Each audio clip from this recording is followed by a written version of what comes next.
The broadcast is now starting. All attendees are in listen-only mode. Hello and welcome. You are joining the webinar from Minnesota Communities Caring for Children, the practice and power of engaging parent leaders. Today our presenters are Lisa Deputy. She is the Director of Prevention Initiatives with Minnesota Communities Caring for Children, mainly in the metro area, but we all cover the state wherever we need to. Also, our presenter is Roxy Foster. She's a parent leader consultant. She's also been on staff, just currently retired, but she's been on staff for about 10 years with Minnesota Communities Caring for Children. You have entered, you are muted to begin with. If you ever have any questions, you should be able to raise your hand. You should see the little hand icon. If you click on the hand, you've raised your hand, I will see that. And at that time that we can take your question, I will unmute you. Or you can type in questions in the question box, and I will see that as well. So I will make sure that the presenters get your questions. We have included 4 handouts that you should be able to get from your control screen for this webinar. If you click on handouts, that should drop down and you should see 4 PDF handouts. One is the slides of their PowerPoint. Another one is titled Continuum of Parent Engagement. The third is Guidelines for Parent Leadership or Parent Partnership and Meaningful Parent Leadership Guide. We're going to have a couple polls throughout, and I think they're pretty self-explanatory when we put the polls up, and just click on the screen with your answer. If you're joining by phone, we won't be able to include you in on that, but we are going to start with the first poll just to kind of see who is joining us today. I'm going to take the screen.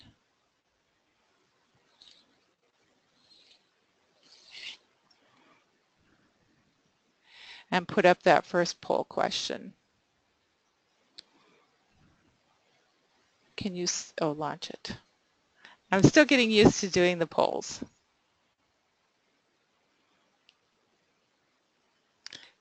So Roxy, can you tell me, can you see the poll? I cannot. Okay, but most, okay, they're answering. So the question is, which best describes your current role? Educator, healthcare professional, juvenile justice, mental health professional, and or if you're joining as a parent.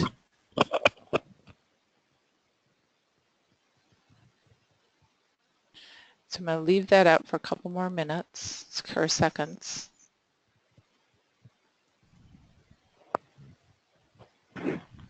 Looks great. Thank you very much. And I'm going to share those results. And Roxy, you can't see that either? I can now. I've got it open. Yeah. Okay, good. So 33% educator, 20% healthcare, 7 juvenile justice, 27 mental health, and 13% parent.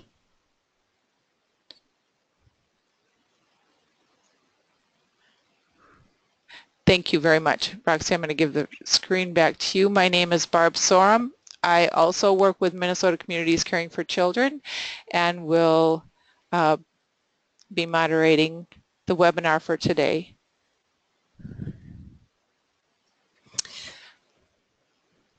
Okay, so am I showing my screen? You have to take it. Okay, got it. Okay. All righty. All right. Well, thank you everyone for joining us today. We're really excited that we've got so many people on and a great representation of people that works with people in our community. So as Barb said, I used to work with Prevent Child Abuse Minnesota and Minnesota Communities Caring for Children, and am really happy to come back now in the role of a consultant and being able to continue what I love to do. And now I'm not being able to move my screen, Barb. Let's see, let's try this. Okay. So we have a practice in our organization in being able to really center ourselves about what we do. And oftentimes before we start any of our trainings, we do a reading. And so what I'd like to do is to have you all kind of just be able to relax wherever you are. You know, I'm sure a lot of you are at your desk and phone calls will come in and all that sort of thing. But let's just think about why we're here today. And this is the children's fire. It says a whole community sits around the circle called the medicine wheel. Around the wheel are representatives of all the different aspects of the community. In the east, there's the fool. And in the west, there's the witch. In the south, there's the hunter. In the north, there's the creator. Others positioned around the circle are the shaman and the politician, etc. And in the center of the circle is the children's fire. And next to the children's fire sit the grandfather and the grandmother. If you want to build a condominium in the community of Spirit Lake, you have to enter the medicine wheel in the east, the position of the fool. The question you ask is, may I build a condo on Spirit Lake? The fool takes your question, turns it backwards, and asks, what would Spirit Lake say about such a condo?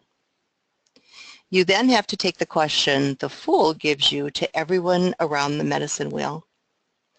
Each will respond to you according to their position in the community. The last people you must ask the question to are the grandmother and the grandfather who guard the children's fire. If these two decide that the request is not good for the children's fire, then the answer is no. They are the only ones in the circle who have veto power. The concept of the ultimate question is simple. Does it hurt or help the children's fire? If it can pass the test of the children's fire, then it can be done.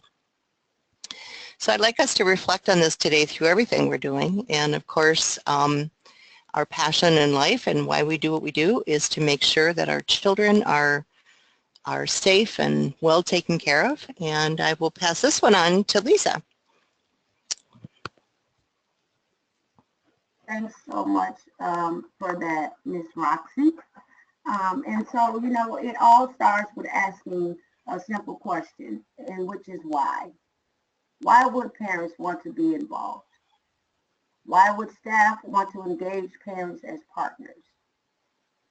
And why is partnership important? And we've all heard of the win-win, you know, situation. I like to call it a triple win because parents win, you know, that's families win, systems win, and communities win when we involve parents as partners at the table. We begin to create that co-learning environment.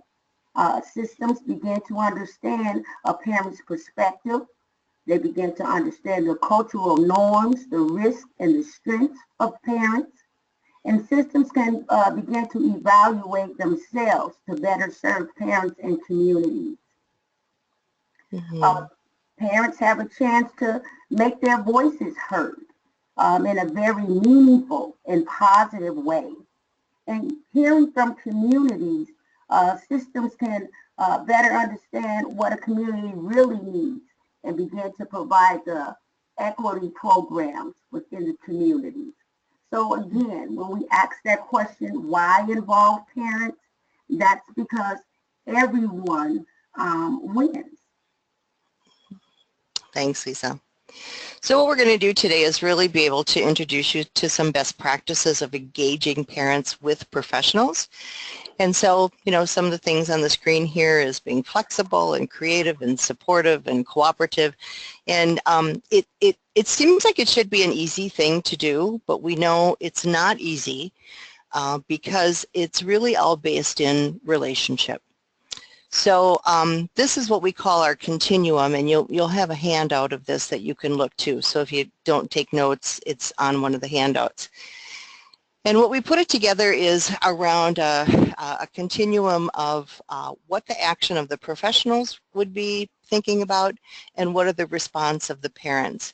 I mean, oftentimes, you know, it's that really question of why, the question before you start recruiting. Who do you want to partner with? What are the expectations for this partnership? What connections do you already have in the community? Do you have money to provide childcare, food, and transportation?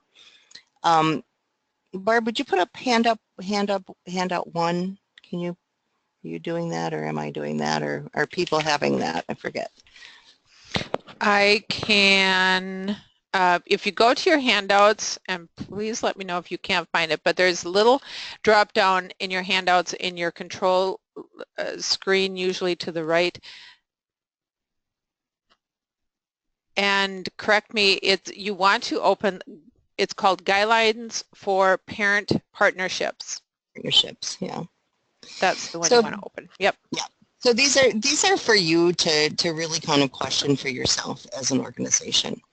And a lot of these assessment questions came out of Lisa and I's own personal involvement in being asked to be a part of something when we were in the role of parenting. So the things that you know, you really need to ask yourself is to really be honest about why do you want parents to be involved? Is it because in your program your funding depends on parents being engaged? Are you mandated to have parent involvement? There are many programs that do things around family support principles, family engagement, and the real question is to ask yourself why. Who's the parent representing? The geographic area, their economic status, culture, are they representing the disability community? And once you ask yourself those questions and been able to really be very specific about why you want parents to be involved and what their roles would be, it becomes much easier to do outreach. So Lisa, you want to kind of talk about maybe what parents are thinking? Yep, sure. I just want to make sure that I was unmuted. Yes, some of the questions, how parents are feeling, some of the things that they may be thinking. Do they know enough to belong? Sometimes when parents are sitting around practitioners that have initials behind their names, they may feel inadequate. So do they even know enough to hold a meaningful conversation? What are the risks or the barriers that they may meet when they begin to tell their story? Are they going to be judged? Is their story going to be used against them? Will this fit their schedule? Will it cost them money? A lot of times parents are living, you know, at or below, you know, some of the parents that and families that we may work with may be living at or below poverty wages. And so, you know, will they have to catch the bus, mileage, you know, things like that are some of the things that parents think about. And a lot of times parents feel like, will it be meaningful? Will it make a difference? Me sitting at that table, when it's all over with, will some of the decisions that are being made upon our lives include some of the opinions, ideas, and things that I have for myself, my family, and my community? Are some of the things that parents think about. On handout number 2, it has some things, more things listed that you can also go over what parents may be thinking. Their interests and experience should align themselves with the goals and the mission of the agency of the group. If your funding requires for a parent to sit at the table, make sure it's a parent that is aligned with the mission of your agency. Will parents have a clear expectation of their responsibilities and what is expected of them? Are some more things that you may want to think about when you begin to think about engaging parents and having parents as partners. Great.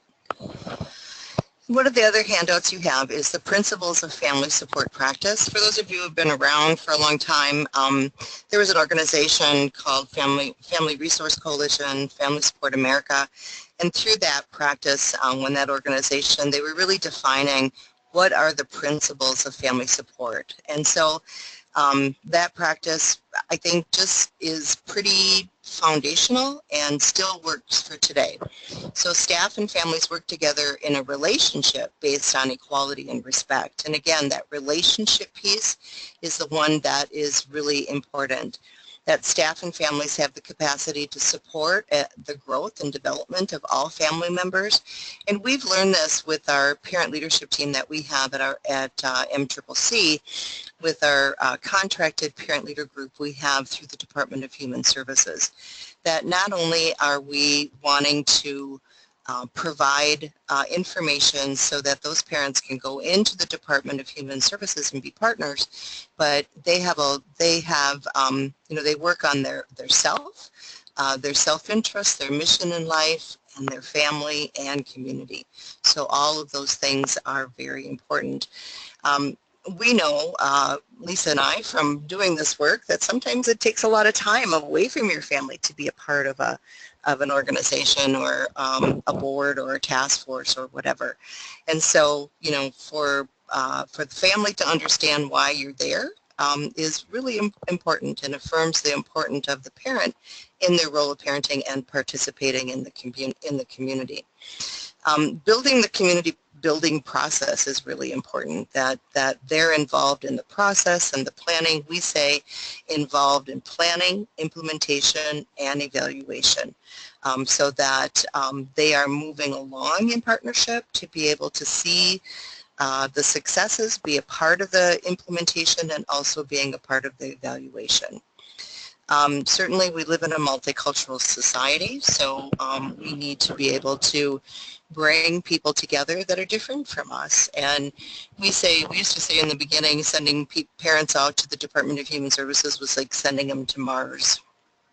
And sometimes they came back and said, yeah, it is a different planet. People's language is different, and, how they view things or whatever. So regardless of who you're getting together in your parent base or your engagement, we're always going to have different language, different ways, different worldviews, and we need to be able to intentionally create some processes that we can respect all of those views and come together.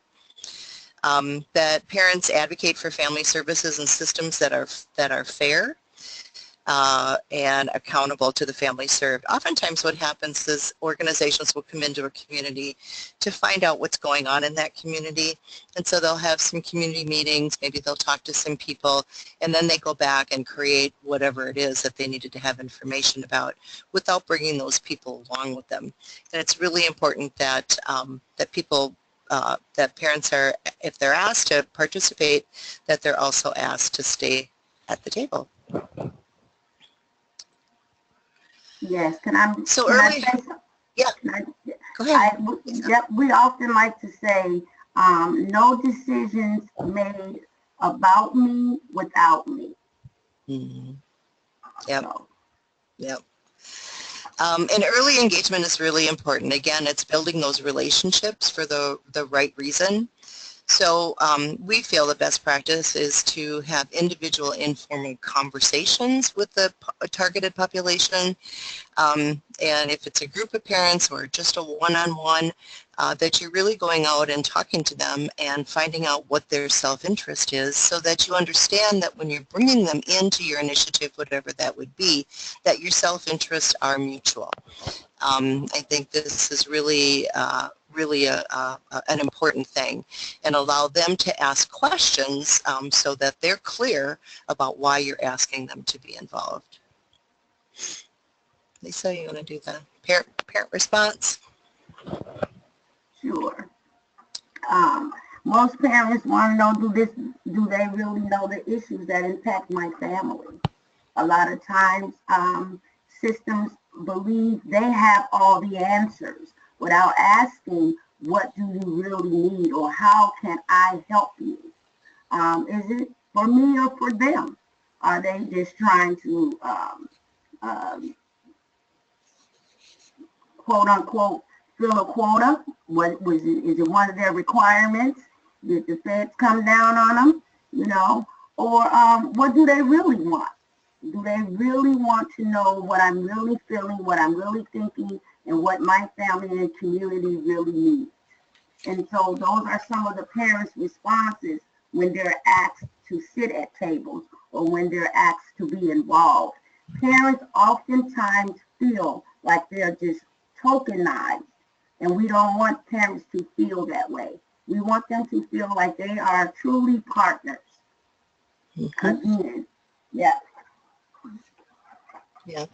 One of the things we've learned as an organization of having a different cohorts of parent leaders is that we don't do things by ourselves. I mean, we need to create an environment where co-learning can happen, so that the organization is learning from parents just as much as the parents are learning from the organization. I remember one time being involved in a state initiative, and there were many organizations, many agency people at the table from Juvenile Justice, Department of Health, Education, and I was asked to be there as a parent. And so when I had something that I thought was very important that I would like to be shared within the agencies, when I looked at the people around the table, I was expecting that they were the people who were going to carry the water back to their agency. And one day we had a conversation about that, and there was a guy from, I can't remember what department he was, but I said, as a parent perspective, I said, Jerry, when I look at you, I see the whole Department of, Health on your shoulders. And the reality was that he said back is that really, I'm really the lowest man on the totem pole, and I'm really here because my boss said this is where I need to be.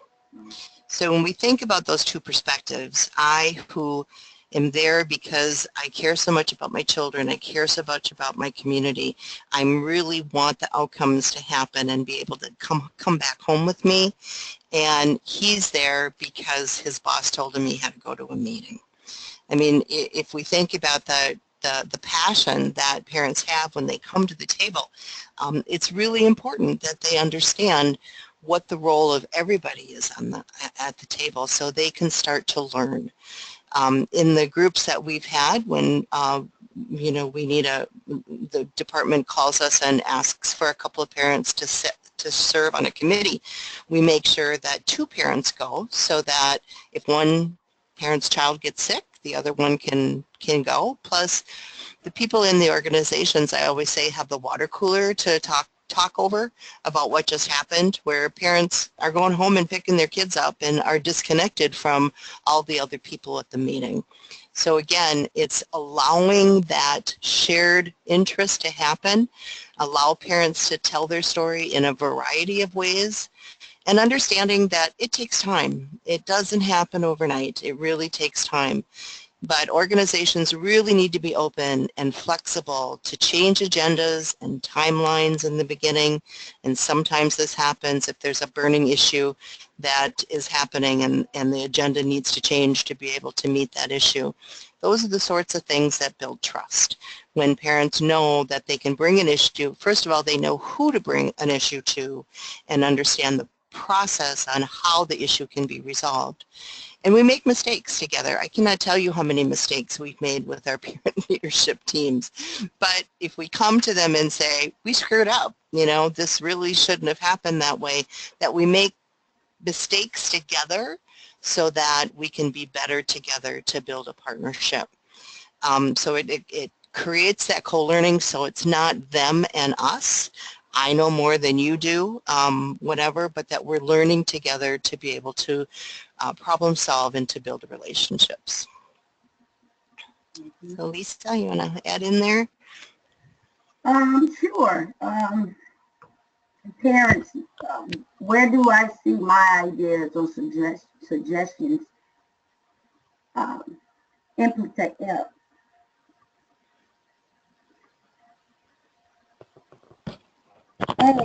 And just as Ms. Roxy was saying, when the parents are at the table, they have to be there through the whole, from the beginning to the end. From when you're talking about it and making the decisions until when you're implementing these decisions. When we do cafes, when the conversations are being scribed and are being taken down, and at the end of the conversations, we like to call it our harvest. And I like to think about it that way as well, when parents are sitting at the table and the conversations are at the table and parents are making their voices heard. Some of those conversations and those ideas should be considered as a harvest.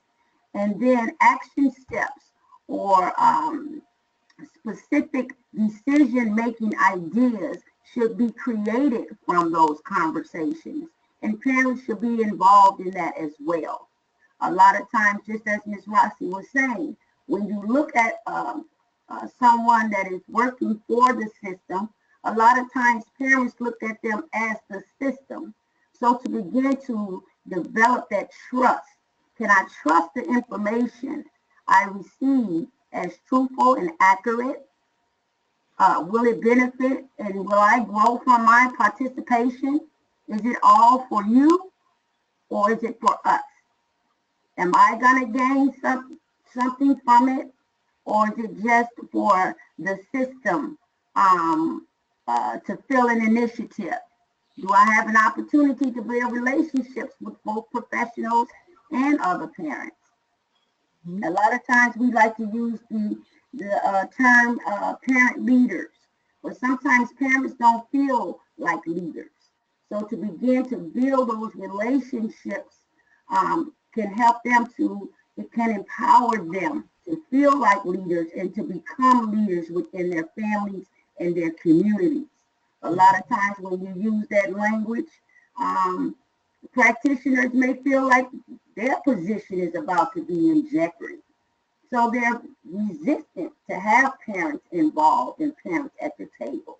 So that's why that shared leadership model is essential and vital for parent engagement. Great. Thanks, Lisa. Roxy, if it's okay, can we just take a second and does anyone have questions or comments at this point? And again, you can raise your hand. I'm monitoring that, or you can put a question in the question box. I'm seeing some familiar names here. So I have a question while people are thinking on that and figuring out how to type that question in. If you're a parent, if I'm a parent, how do I get involved? How do I get to the table? I don't even know how to do that. How to make that happen. Yeah. The other part of that is I'm an organization who needs parents at the table, and I'm having a hard time. How do I get parents there? So looking at it from both sides, and I'm not seeing any questions from participants right now. Okay. Well, Barbara, I would answer that by going back to relationships, and unfortunately, sometimes we come into relationship with systems in a negative way.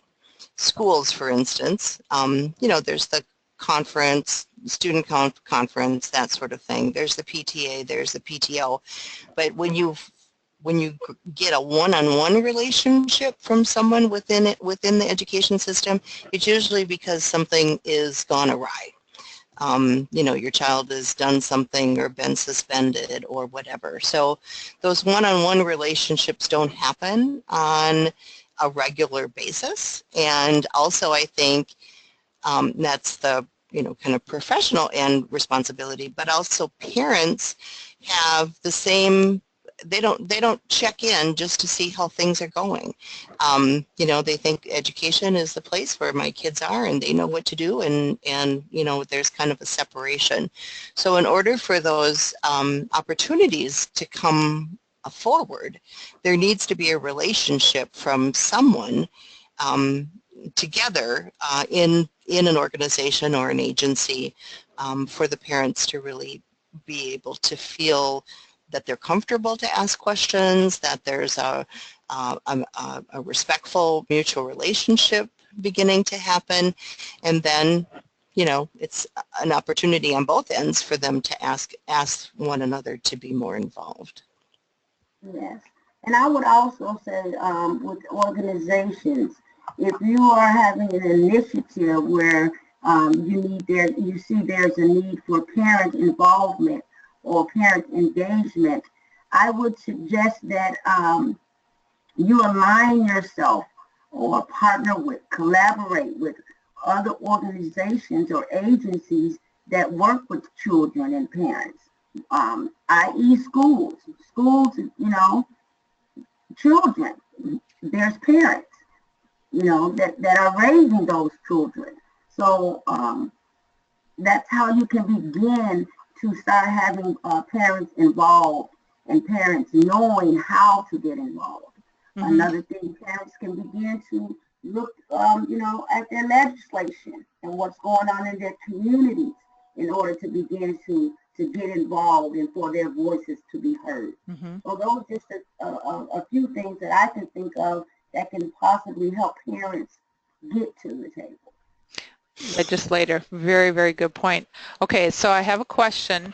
Wanda, I know you've had your hand up for a little bit. I'm going to unmute you. I also see your question, but I want to give you the chance to ask them yourself. Okay, Wanda, you're unmuted.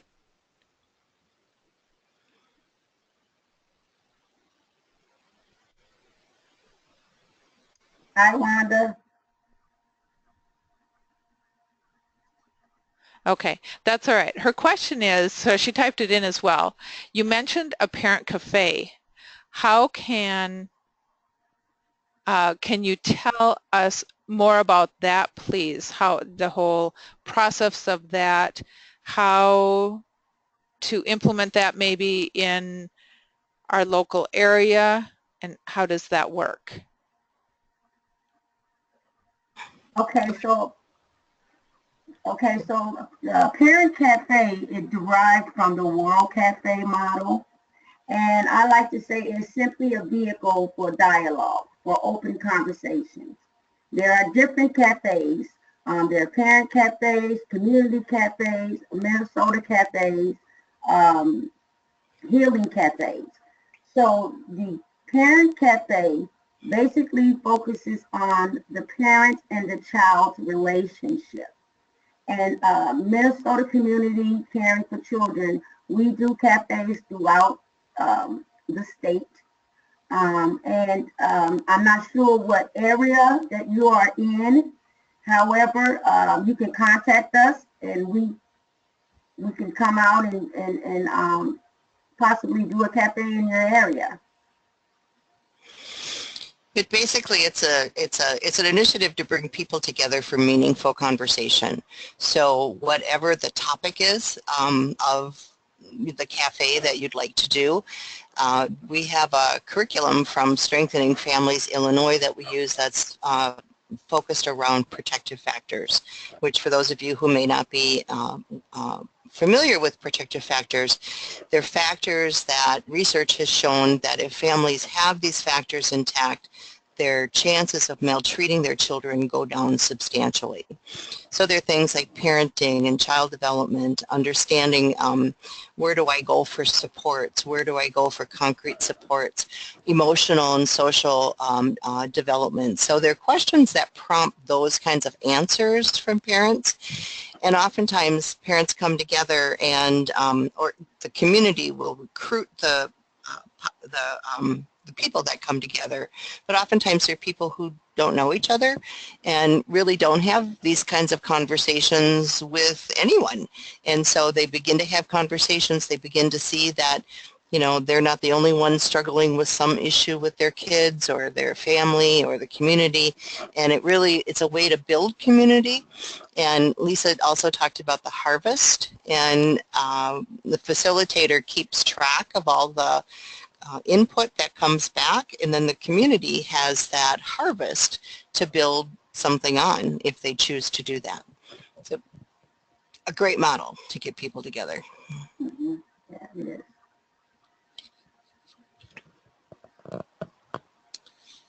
So any other questions, Barb, and did we do okay with answering them? I think you did a great job. No questions right now. Okay. Oh, Alrighty. wait. Okay, Anna, I see that you have your hand up. I'm going to unmute you. Go ahead, Anna. We're wondering how many parents are usually involved in the Parent Cafe?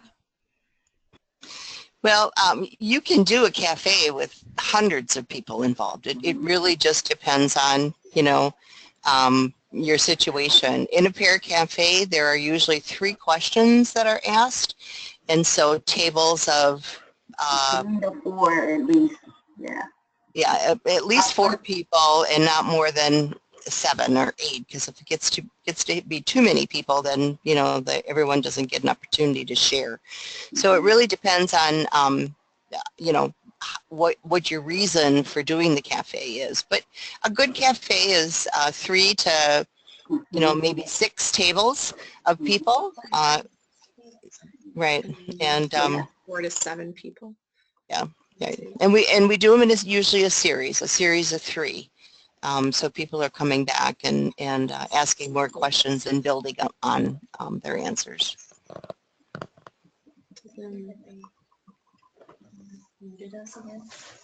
So we have, nope, we're muted again. Okay. No, we No, I Any didn't. number of people, but usually 3 questions, at least 4 people at a table, but no more than 7, and 3 to 6 tables total. Is that Yeah. right? So Anna, you're not muted. Oh. If you, no, that's okay. If you have more questions for Roxy, I left you unmuted just so you could do that. Mhm. So yeah. I think we're good. Okay. Okay. Okay. Yep, I think Can we that's go it. on? Yep. Go on to the next slide. Okay. Thank you. So now the question is, are we in partnership? You know, so how do we know? How do we know that we really have a partnership going and it's not an opportunity that people are taking and they're tokenized? And what I mean is that I have personally felt that over the years of being a parent leader, that oftentimes, you know, if you're the only voice there, I think one time I got sent off to another state and I was so nervous about being the voice. How could I be the voice of Minnesota parents? And then when I got there, I realized I was the voice of parents in 5 states. Not good. So really being careful we have always been careful not to do that, so that when parents are engaged in something, it's because number 1, there's a mutual self-interest. Number 2, there's something for them to learn and the other and the agency to learn. And then number 3, there's some sort of work that they can do together, keeping in mind being a part of the planning, the implementation, and the evaluation is key to a partnership. So again, our parents asked to come just to simply endorse our organizations and our own ideas. And after years of kids in school, I've certainly experienced lots of that. And so are they involved in planning, implementation, evaluation, or assessment? Are parents able to see their own ideas in action? You know, a quote, some sort of a piece of their voice being put into writing is incredibly empowering for them.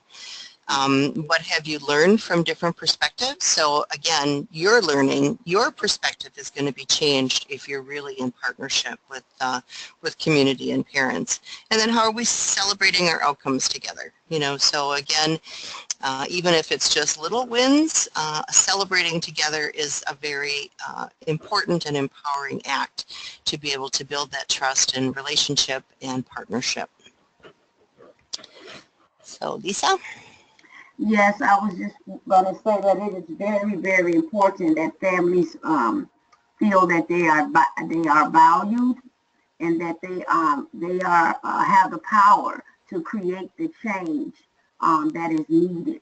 A lot of times parents feel like they are powerless up against systems and organizations, and so knowing that they have that power to make a change helps them to understand that them being involved and them being engaged is going to create some meaningful decisions for their communities. Parents begin to feel more empowered and start to recognize their value and their worth when it comes around to supporting and the community and their families. So we created this continuum for parent engagement, and you have that in your PowerPoint. So it pretty much is a visual of what we've been talking about this afternoon, and so you can use that. But then in addition, we worked with a couple of other organizations, and the organization that we worked with decided to do a checklist. So with the continuum, there's also in handout 4 of your handouts an actual checklist. So you can use that to assess, you know, what you're doing, what you're not doing. I mean, it's kind of a personal assessment of you know, how do we know we're involved in this way, and can we implement this in planning and implementation. We talk about early engagement, then involvement, and then in shared leadership or partnership. So and that along this continuum, not people don't come into it in, you know, the beginning and then go to the end. Sometimes they come into it in various different ways. If parents are already involved in your organization, then, you know, they're already involved in learning what's happening and experiencing that. Maybe they already have the trust and relationship built in, so then they jump in as partners right away. But the early engagement is, I think, what's really important is you know, really opening up and thinking as whatever entity you're coming from, how do parents, how can we value our time together? How can we create that co-learning environment? So we give you lots of tools that you can use, and I'll talk about some more tools as we move along. I just, thank you, Roxy. I just want to point out in your handouts, it can be a little confusing, but I just want to reassure you that everything Roxy and Lisa are talking about are included in the handout section. The continuum that Roxy's talking about is in there.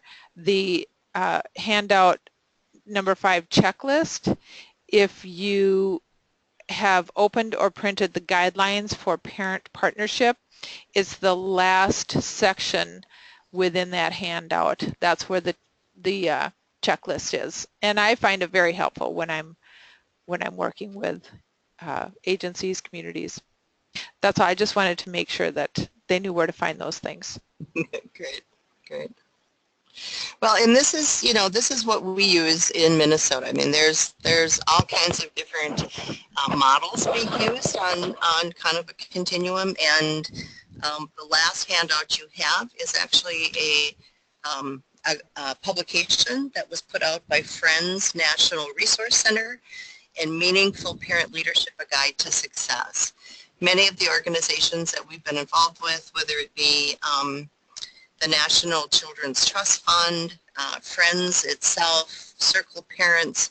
I mean, many of these organizations now have had experience in bringing parents in to be able to really shape direction for their programs and in communities.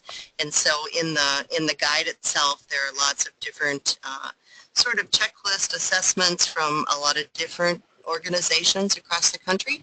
So it's very helpful. I don't know if they still have the publication in a bound document. You might email them and they could maybe send them out to you, but it's really helpful, and that was put together by many different parents in many different organizations together.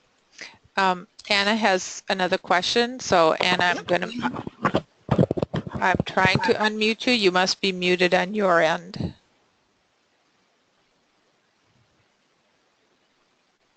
Anna?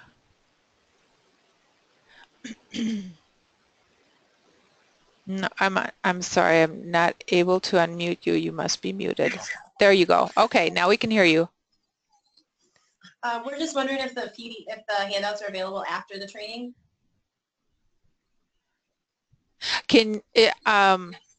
Yes, I can make sure that they get sent out to all the people who have participated.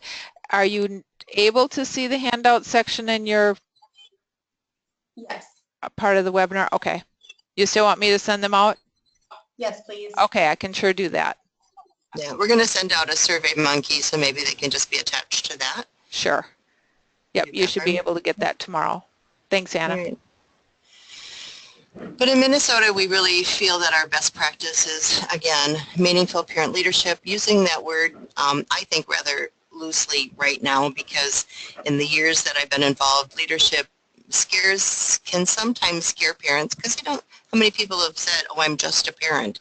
And so leadership could mean to them that I need to know more than what I do. And also leadership can have an adverse effect to systems in that, you know, usually, I mean, I feel sorry for education, because basically if I only had to deal with fire-breathing parents all the time, I'd probably think they're all like that, because there's many filters that you have to go to before you can really be able to get your issue addressed. So the parent partnership is really something that's evolved in a very, very meaningful way. And the shared practice of that occurs when parents gain knowledge and skill to function in meaningful leadership roles and represent a parent voice to help shape the direction of themselves, their families, and their communities and programs that they're involved with. The shared leadership is successfully achieved when parents and community members, staff, policymakers, etc., have effective partnerships to improve systems and the quality of life for families and communities. So they share their responsibilities, they share their expertise, and in the end, the decisions that are being made in a much more comprehensive way and mutually respectful. So these are probably essentials that are in that document from the Friends National Resource Center. That mutual respect for skills and knowledge and understanding that we each have our own set of skills and knowledge and how we can understand and learn from each other. That there's mutually agreed upon goals so that we're in the planning phase, we're creating those goals together, and that we all understand what our roles and responsibilities are around them. That there's trust and honesty. And really, I know that within agencies or professionals, there's some information that you can't give because of policy or whatever. And that is truly acceptable. And parents can understand that you know, even if you agree with the parent and disagree with the policy, it's okay to say that. I mean, I think oftentimes, you know, we get too caught up in, oh, I can't say this because, you know, that would really make us look bad. Well, you know, when we talk about systems change, isn't that what we're doing, is trying to undo those things that maybe are stopping, you know, outcomes to happen? So having that trust and honesty, and then figuring out who else it is that we can work with, and kind of working through that process. And I will say that I've always said that what I've learned in my public life has informed my private life. And what goes on in my private life has informed my public life.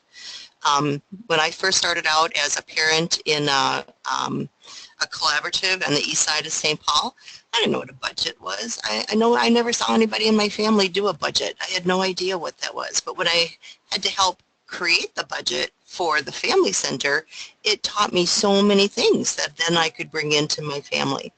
When I went through processes of conflict resolution or whatever, I learned how to do those skills that were much more beneficial in my family than what I had learned in my past experience with generations in my family. So what happens in these elements of strong partnership is you're learning from each other and you're being able to share those things that are just so rich.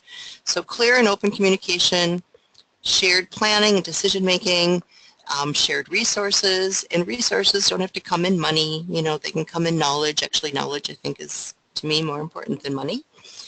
Mutual sharing of information, shared evaluation of progress so that you're on the page together, and then a commitment to that shared leadership. It's kind of like a marriage, I guess. If you have the commitment, you can go through all the bumps and valleys that come along. So these are definitely the essential elements for strong partnership. And then Lisa's going to take it on the rest to really talk about, you know, what we've seen, what our results have been in our work with really engaging parents in a meaningful way. And I will give a little introduction to Lisa, if you don't mind, beforehand. Lisa was one of the first parents that were involved in our first cohort with our organization. We have a partnership with the Department of Human Services in the area of child safety and permanency, and they have asked for us to bring parents together to be the voice of parents in planning, implementation, and evaluation of programs that affect families in the child welfare system as related to child protection. And so Lisa was in the guinea pig class, I guess. We learned a lot of co-learning going on there. So as a result of that partnership, you know, Lisa now is staff and certainly can communicate with parents and has seen the wonderful outcomes that have come from that partnership. So Lisa, I love you, and you get going, girl. Oh, well, thank you so much.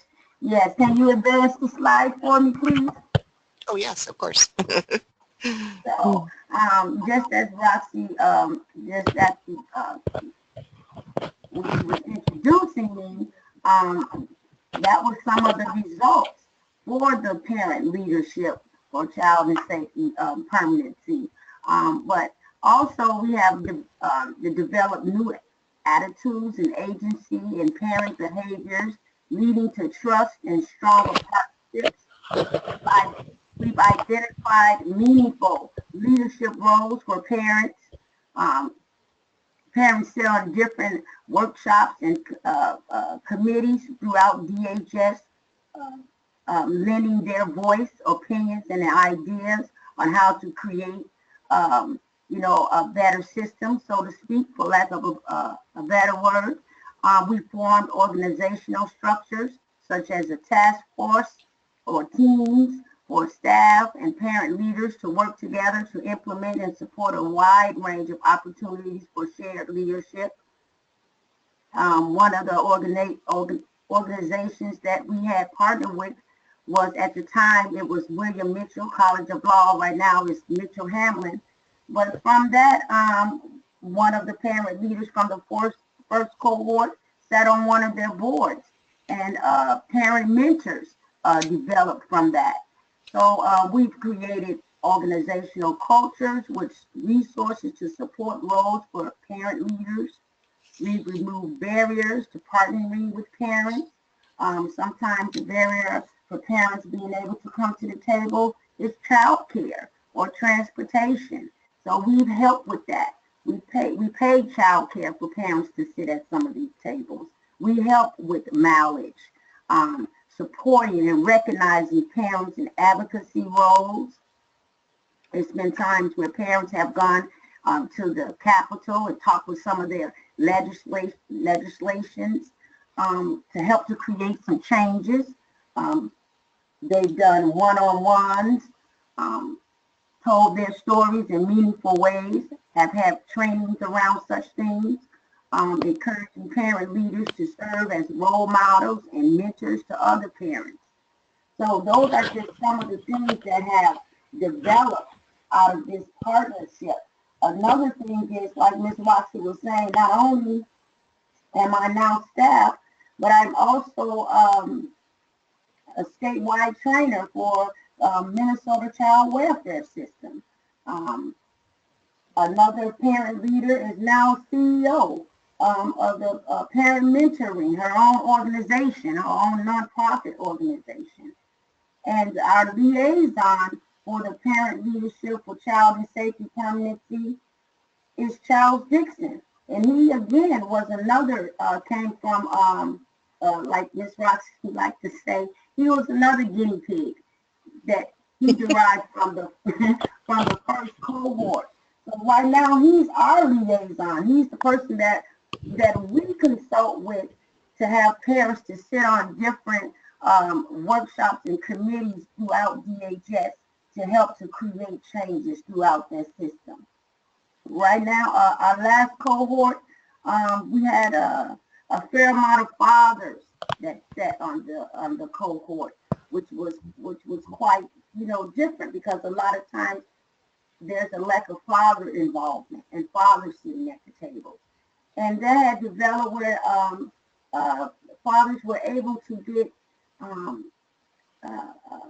custody of some of their children that they had been running up against problems with the system. The system had impacted their lives, so where they were having custody issues with their children. So it has developed with them getting custody of some of their children and having better relationships with their children.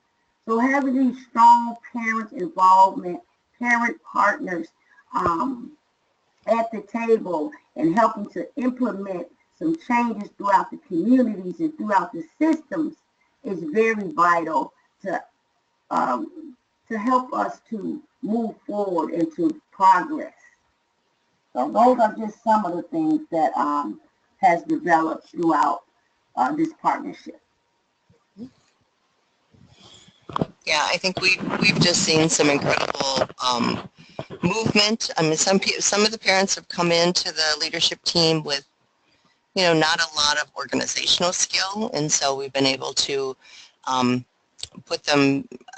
allow them to have opportunities for trainings, going to workshops, going to conferences. We've had some of our parent leaders go to national conferences, go to national trainings. We had a couple of parent leaders that went to the National Children's Trust Fund to be trained in protective factor trainings. So I like to say that we're kind of the pass-through for opportunity. And I think that if everybody who wanted to involve parents would look at it that way, that it's more of a program development than just parent involvement, if that everyone who came into your agency as a partner developed an opportunity to take what they learn back into their jobs, back into their families, that's a great program goal. That not only are they providing the organization with on the street what's happening in life, but also that they're gaining knowledge and skills that they can use in other ways in their life. Yes, so that's your triple win, Lisa, right? Yeah, that's my triple win. I was about to say, we often like to say that if the systems really want to know, what the community needs, then they need to get out of their offices. If they're not willing to bring the parents to the table, then they need to get out of their offices and go into the community and begin to ask those questions and begin to ask communities, how can I help? And not assess the community and what they need and go back into their offices and say, well, hey, we think the community could use this or that, but say, hey, we know what the community needs because we've asked the community. Mm-hmm. So just being intentional in that involvement, in that partnership. So Barb, this might, if there's no questions, this might be an opportunity to ask the next poll question. Okay. Let me pull that up. And we're wondering, do you have a budget or a line item within your budget that you can use for parent partnership? So let me know if you can see that. If not, I might have to take the screen.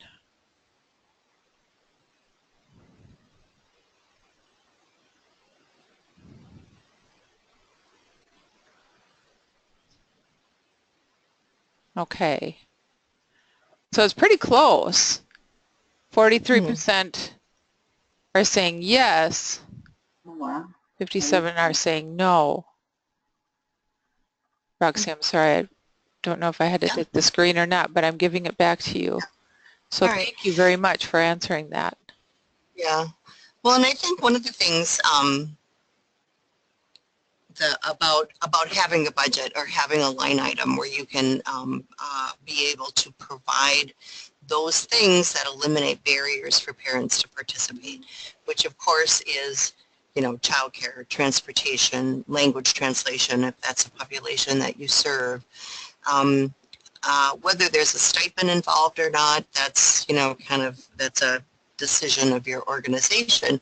But those are the things that we provide through this contract that we have with Department of Human Services. And oftentimes we'll hear state agencies or institutions say, well, we just can't do that. We don't have any money to be able to dedicate to that, to do that. And so I think to think about who are the partners in your sphere of influence who could hold that money in some way or write a grant and be able to do that. Because MCCC is a nonprofit, we're able to do that. So although DHS is not able to do that, they're able to contract with us so that we can do it. So I think that's one way to think about where those dollars would come from. Also, if you have a budget that has meeting expense and transportation and materials and that sort of thing, you might think about how you can use those existing line items to be able to provide some of the supports that families might need. And certainly there are, you know, I think the old-fashioned way of having the Girl Scouts come in and do childcare or whatever, you know, those community projects are certainly good. And I will tell you that we have done a lot of stuff with little kids under the table. So, and some parents can live with that really well and some can't. I mean, it's just, I think it's just our individual kind of personalities. But to be able to figure out creative ways to be able to create these partnerships so they're not just one meeting every 6 months and then you expect some grand, wonderful thing to come from, you know, your parent voice, but that if we find some ways that we can be more creative and consider it as community building, because certainly our parents are our communities. So just really to think about different ways that that can happen. Could we hear from anybody who does have a budget for that and how that works, seeing that half of our crowd does? Roxy, as we're waiting for hands to go up, or go ahead and put any questions or answers or thoughts in the question area. Roxy, do you, if you want to put your PowerPoint back up, I'm not sure if you have. Yeah, we're actually done. Oh, done with our PowerPoint. Do you have contact information that you want to put up on the screen? Yeah, that's what I was going to do All here. right. So if you're brave enough to share how that budget works or what it might look like to help others with ideas, go ahead and raise your hand or just share in the comment box. The contact information didn't come up yet either, Miss Roxy. Oh, didn't it came up on my end? No. Hmm. I'm I not can seeing see it. it. Can you, Bart? Nope. No. If you need to show my screen. Yep, you need to take it. There you go. Oh, there we go. Okay, here we go. Yeah. Nobody's willing to share how that works or what that might look like. What might that look like? Can you share what that might look like? For me, you mean? Yeah. Yeah, I mean, I guess thinking about, you know, in existing budgets, what are some line items that you might be creative about? I've always said that through the years, we've kind of built this parent leadership movement and partnership movement from the crumbs that fall from the king's table. And so you probably all can relate to that, maybe discretionary dollars that aren't spent at the end of the year, or a miscellaneous line item that really isn't very, you know, definitive as how it gets spent. And I think to be able to justify spending dollars on parent partnerships, that you'd need to be able to evaluate what you do so they can go back to the powers that be and say, these are the kind of outcomes we've gotten because we've done X, Y, Z. So I think that there really needs to be you know, a concentrated effort of really looking at the successes that you had for bringing parents into the fold and into your work.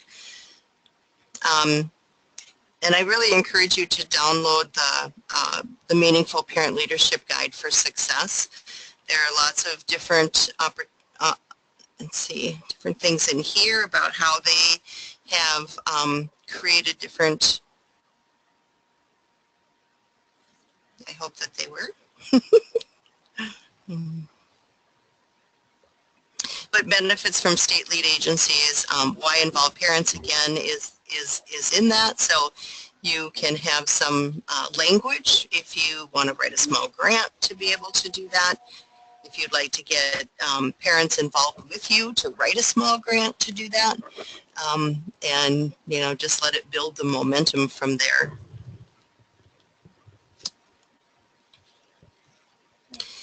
But again, sometimes it's hard for people to understand in the funding world what it is to, parent leadership has always been very hard to fund.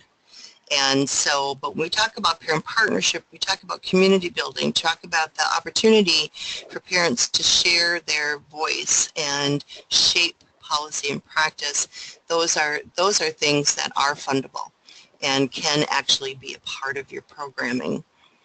So I think if we look at it that way as a part of the programming, a part of the co-learning experience, part of self-sufficiency, that then the dollars would flow to be able to help create those, eliminate those barriers for parents to participate. Mm-hmm.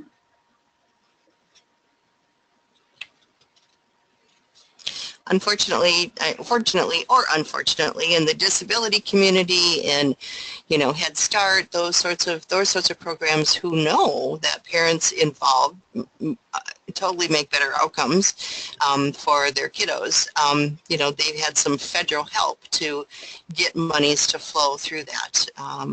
So looking at, what's available in some federal grants that might lead to building an initiative around parent partnerships.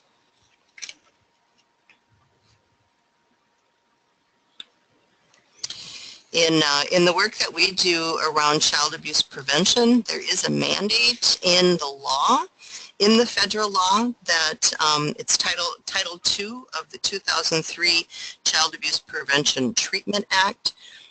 Through its community-based grants for prevention of child abuse and neglect, requires community-based child abuse prevention, or CBCAP, state lead agency. And one of the mandates is to demonstrate a commitment to meaningful parent leadership and have demonstrated the ability to work with other state and community-based agencies to provide training and technical assistance and have the capacity and commitment to ensure the meaningful involvement of parents who are consumers and who provide leadership in the planning, implementation, and evaluation of programs and policy decisions of an applicant agency in accomplishing the desired outcome of such efforts.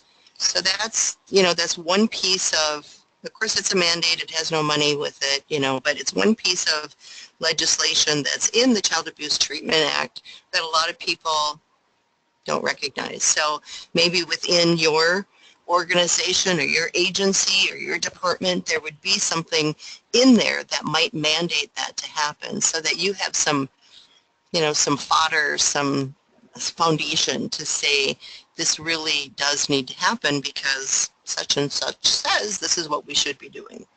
And I think in education there's probably lots and lots of ways that that can happen.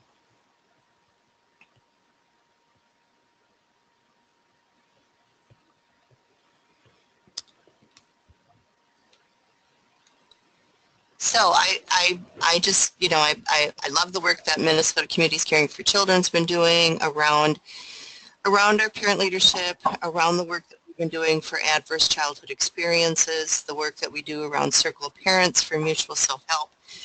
Cafes are often used as ways to build relationships and to build partnerships. So again, that's another way to do that. Oftentimes when we go into a community to do a cafe, it's a community partnership. A lot of our parent leaders have been trained to do cafes, so those parents can go into communities and facilitate it, and the community needs to provide the support around it, the place, the space, the food, whatever, the recruitment, but the expertise that we've built within our organization can actually be able to provide the training. And some of it can be of no cost, and some of it can be in, a cost factor depending upon how busy we are as an organization.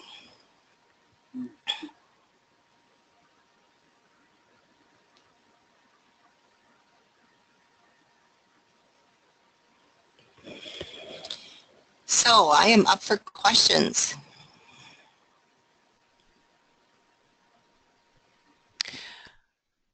Again, if you want to raise your hand or put any questions in the chat box.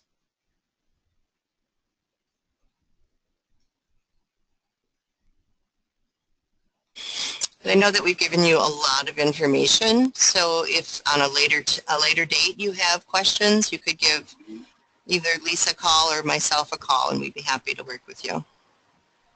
In what ways are agencies who are doing home visiting involving parents? Good question. Good question. That's probably a health department question, right? We've had conversations before in public health about home visiting kind of being the first steps to getting parents to come out to some sort of mutual self-help or an ECFE or a Head Start. So I don't know of any initiative that parents are involved in any sort of planning, implementation, or evaluation, but perhaps public health would have more information about that.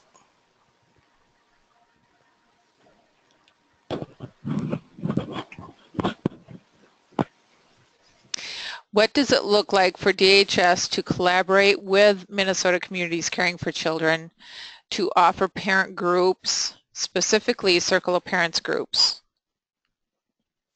Well, we don't collaborate with them for Circle of Parents groups. Our Circle of Parents program is funded in a different way.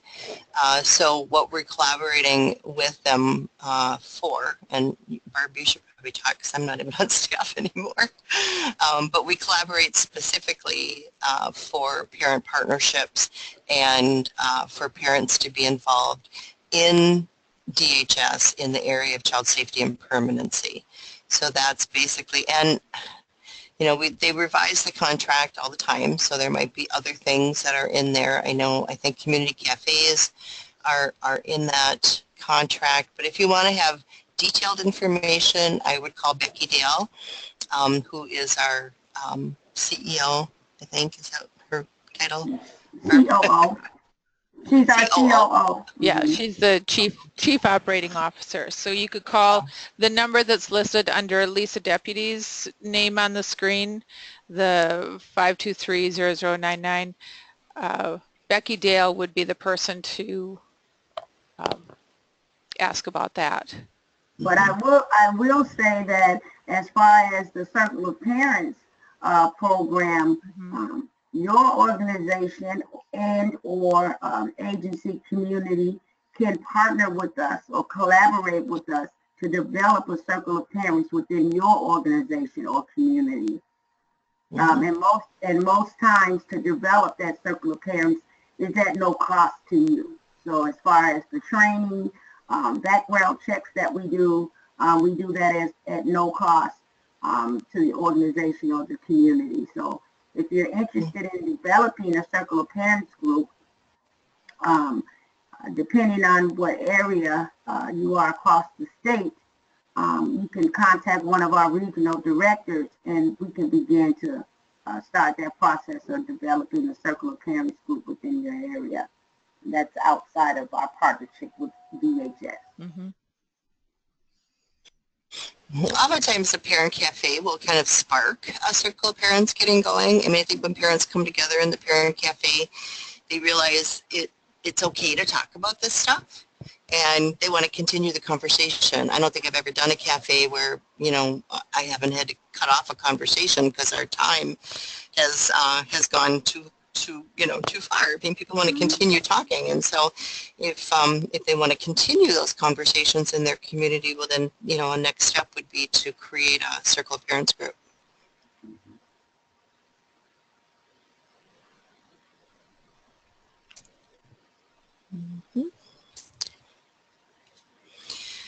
Well, I just want to thank you all for taking the time to be on this call, to recognize that you know, our hearts are often in the right place to do this work, but oftentimes we've got barriers on the other side that may not allow us to do a good job. So it's hard work. It's rewarding work when you see parents come into an initiative and see the skills that they've developed and what they've gone on to be able to accomplish. And it takes time. So just keep that in mind that, you know, it doesn't happen overnight, but I think with some of the tools that we've given you, there is a possibility for it to begin and to grow, just because it's the right thing to do. Yes.